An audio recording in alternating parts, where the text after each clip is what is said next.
मुख्यमंत्री पुष्कर सिंह धामी ने पौड़ी गढ़वाल में जय कंडोलिया पौड़ी महोत्सव 2026 का शुभारंभ किया। साथ ही क्षेत्र के विकास के लिए 110 करोड़ की लागत से 19 विकास परियोजनाओं का लोकार्पण और शिलान्यास भी किया।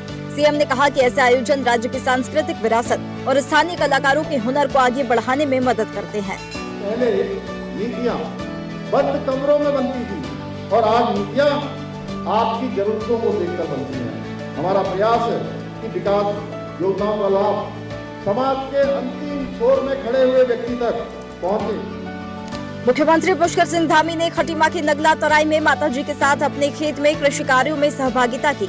खेत की जुताई और खाद डालते हुए किसानों के अथक परिश्रम, समर्पण और त्याग को निकटता से अनुभव किया। सीएम ने कहा कि इसी दौरान जीवन के सरल, संघर्षपूर्ण और प्रेरणादायी दिन भी स्मृतियों में पुनः जीवंत हो उठे। हमारे अन्नदाता किसान केवल देश की खाद्य सुरक्षा के आधार स्तंभ ही नहीं है, बल्कि भारतीय संस्कृति, परंपराओं और ग्रामीण जीवन मूल्यों के सच्चे संवाहक भी है।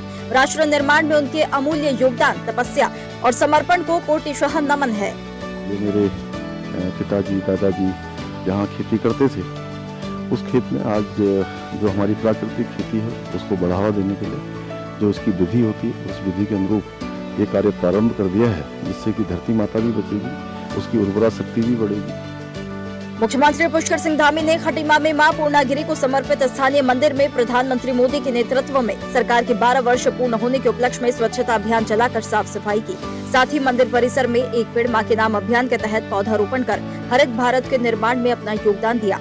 सीएम ने कहा कि स्वच्छता और पर्यावरण संरक्षण हम सभी की सामूहिक जिम्मेदारी है। धार्मिक स्थलों की पवित्रता और प्राकृतिक सौंदर्य को बनाए रखने के लिए जन भागीदारी से ऐसे प्रयास निरंतर जारी रखना आवश्यक है। मुख्यमंत्री पुष्कर सिंह धामी ने कहा कि स्लोवाकिया में प्रधानमंत्री मोदी के समक्ष वहां के लोक कलाकारों ने राष्ट्रगीत वंदे मातरम की भव्य और शानदार प्रस्तुति दी। ये गौरवपूर्ण दृश्य विश्व भर में भारत की बढ़ती प्रतिष्ठा, प्रधानमंत्री मोदी जी के दूरदर्शी नेतृत्व और भारतीय संस्कृति के प्रति बढ़ते वैश्विक सम्मान का जीवंत प्रमाण है। मुख्यमंत्री पुष्कर सिंह धामी ने परम पूज्य बाबा नीप करोरी महाराज की पावन तपोस्थली श्री कैची धाम के प्रतिष्ठा दिवस के समस्त श्रद्धालुओं और भक्तजनों को हार्दिक शुभकामनाएं दी है। सीएम ने भक्ति, सेवा, त्याग और मानव कल्याण के आदर्शों को जीवन में उतारने की प्रेरणा देने वाले बाबा नीप करोरी महाराज के श्री चरणों में नमन किया है।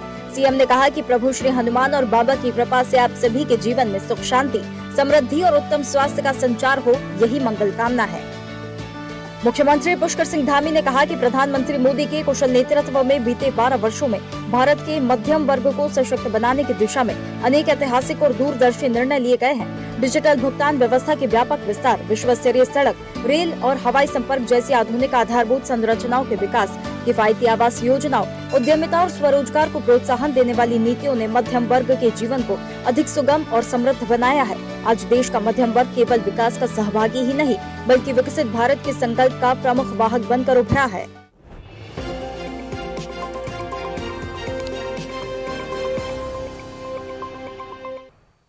ऐसे ही वीडियोस के लिए लाइक करें, शेयर करें, फॉलो करें। YouTube पर जाकर सब्सक्राइब कर बेल आइकन दबाना ना भूलें और ताजा अपडेट्स के लिए swedeshlive.com पर जरूर जाएं।